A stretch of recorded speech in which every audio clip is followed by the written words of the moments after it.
3 cái ra được rồi. Có mẹ nữa đó, con sợ đủ không? Đủ chứ.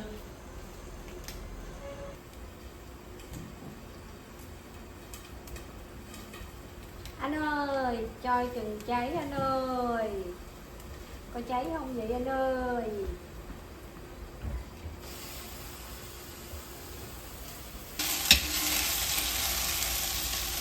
Bình thường mẹ ở dưới làm vậy hả? Không có, anh thì đổ mỏng hay quá ha. Giỏi á. Thôi, Không thể tin được đi. là bánh xèo nó fail thiệt.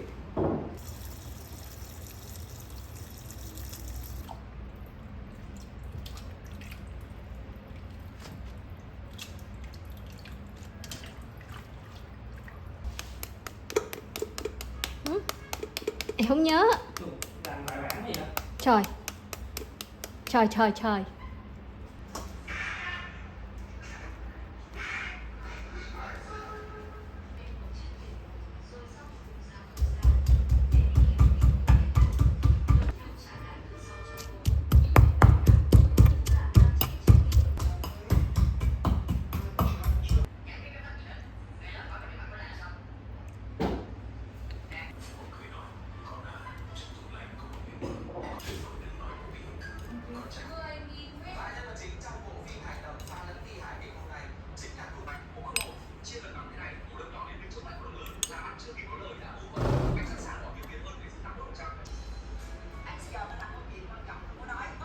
Ngọt trong tủ hết trời.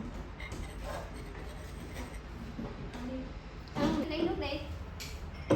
Lấy ly đá đi. Anh lấy bánh tráng. Dạ. Cái chảo kia rồi. Anh đưa em ngon 7 ức anh. Đúng rồi. Cái tép là lần sau mua tép nhỏ thôi. Đúng rồi, xèo người ta làm tép nhỏ, không làm tép lớn.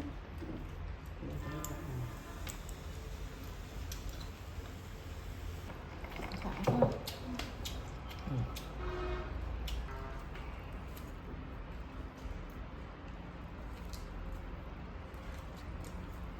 Cái nhiêu nguyên liệu đó thôi mà bỏ vô cuốn á. Là được cái gì đâu, bỏ vô cuốn.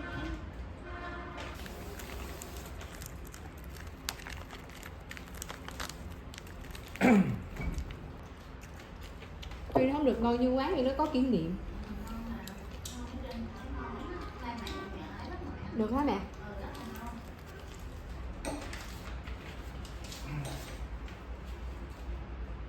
Không mới bự tại vì mua trong này đâu có lựa chọn nào khác đâu.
know you Kiến tried. cắn không nha.